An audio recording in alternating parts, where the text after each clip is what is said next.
Hey there. I'm Kevin Katz. I will be your student's history teacher this year. 80% of you, I'll be teaching your kid African American history, 10th grade, and about 20% of you who are watching this, I will be teaching United States history.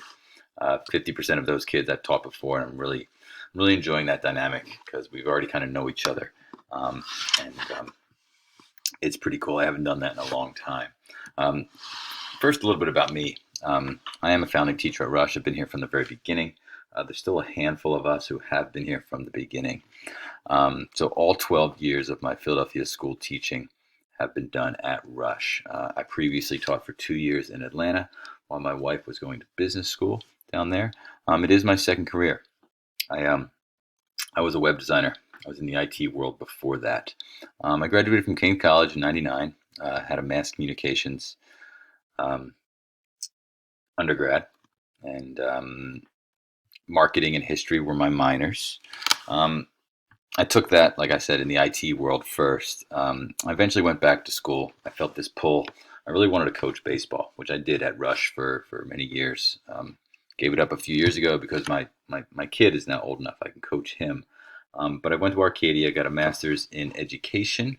I am certified to teach social studies, English, and business and computers. I grew up in Warminster, went to William Tennant. I currently live in Mount Airy, um, and life is great. Um, Here are just a brief rundown of some of the classes that I teach. I have taught African American history for 6 or 7 years now. We do it basically U.S. history from the African American perspective.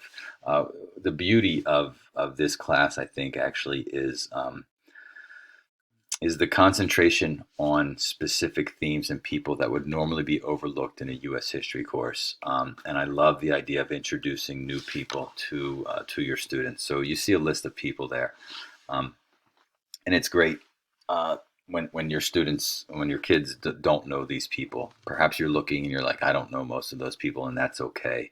That's part of the beauty of this class. African American history class exists because previously, the United States history would have overlooked certain people or whitewashed the history, if you will. So people like Stokely Carmichael, Ida B. Wells, Marcus Garvey, who technically is not American, but undoubtedly part of the story, David Walker, etc.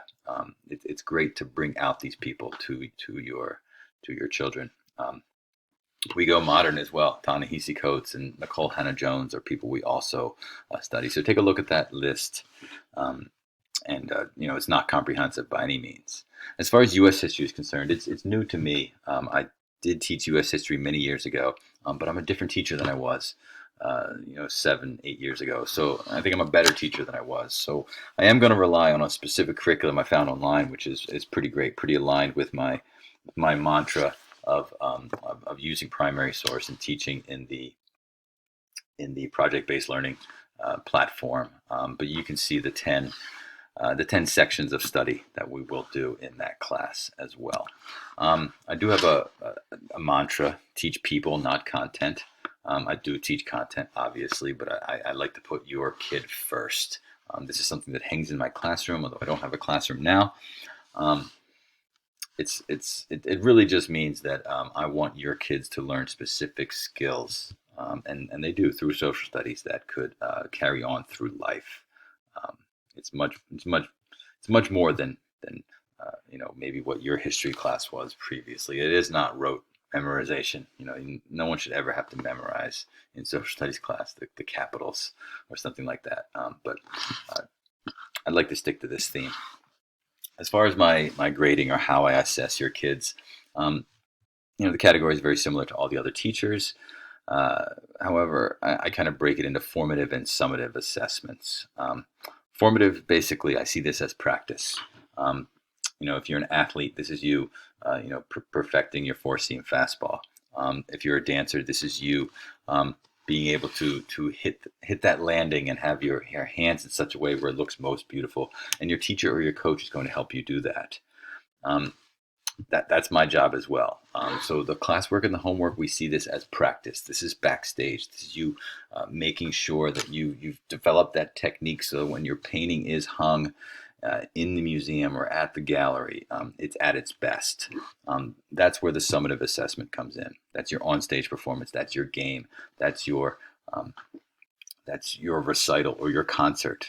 And so that's where everyone else's eyes, or my eyes as a teacher, is like, all right, what did they learn, and how great is it? And that's your tests and your quizzes, and your projects and things like that. So um, I like to think that learning is like a video game where you could try and try and try until you perfect that one level to get to the next level. Um, that's how video games work, and that's how education should work as well. Um, and thinking about that try and try, the project-based learning has a big emphasis on that type of idea, that iterative idea. And what that simply means is support students to reflect and revise. I've probably already done that with your kid already this year. They'll answer some questions. I won't see the answer, or maybe the gist of what the article was saying. It was not recognized by your kid, so I'll give them a comment, and they have the ability to go back and revise it. So if they have a 7 out of 10, they can go back and make it better based on my feedback, not to make it an 8, a 9, or a 10. I want your kids to collaborate a lot. Um, my my goal, as far as disciplinary is concerned, is to orient your students, your kids, towards historical thinking skills. In this case, I'll show them to you in a minute, but it's really close reading and corroboration, and really thinking like a historian. That's my job as a teacher.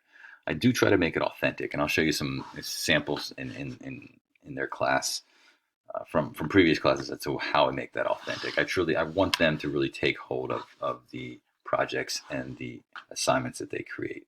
In other words, how do we make the real world um, come into the classroom, and how do we get the classroom information out to the real world? This is the historical thinking chart, which each kid has been given, and I do emphasize this information. Corroboration is probably the most important. I think your kids need to see that there's a ton of things going on at the same time, and historians really need to see which documents agree. These three people said this, but this one person said this. They're differing opinions, so we need to piece that together. So corroboration is key. Contextualization is also key when thinking about primary source documents in history. And that's something as simple as understanding, is this a document written in a private journal where they're going to say maybe things that are more truthful, or is this a letter written to a friend that they're trying to hide something from? Is this a public speech? It's also important to kind of understand the background. Did this person have a father who was killed in war, and that's why they have this perspective? So we do all of those things. We do some close readings, contextualization, and we corroborate. It's much more than just saying who wrote this and when did they live. That's what historical thinking is. Here's some projects the kids have done in the past to give you an idea of what my class might be like. These flags on the bottom. In African American history, we do a unit on Philadelphia or Pennsylvania, and we study the abolitionist movement, the free black community of Philadelphia, the churches, the schools, the Quakers, and the kids then are charged with creating a flag to represent one of those organizations or one of those movements. And we actually study vexillology, which is the study of flag making, which is using symbols and no words and very few colors. And they make amazing flags. That's the way of sharing that knowledge. When we study the Underground Railroad, I actually have them research a person briefly, and these people are from the Philadelphia or Pennsylvania area. They get with other students. They actually create a map and try to get a person to freedom based on the people they've studied. So it might be William Still, who has a house in Philadelphia, and they may get it to someone who has a house in Germantown, and they got to get them to Reading. And the ultimate goal is Canada, but sometimes you can't always get there. I think memes are a good way for kids to share their knowledge. Kids love them, and they can take a whole lot of information and put it into a simple idea or a simple joke, and they can churn out a bunch of them, and they really have a lot of fun. I like to encourage them to do that. And then finally, not finally, but also another example that I showed is I do give them access to this website called storyboard that, where they actually get the opportunity to take the information they've learned, create characters, and create a scenario, if you will, to demonstrate their knowledge. It does seem elementary, but they truly enjoy it, and it's a great way to demonstrate knowledge. These are just some of the things they might do in my class. That's pretty much it. Want to get in touch with me, there is my email address. That's probably the best way, and I do promise I will get back to you. Um, I look forward to getting to meet you in person. Hopefully that's soon. Thank you for your time.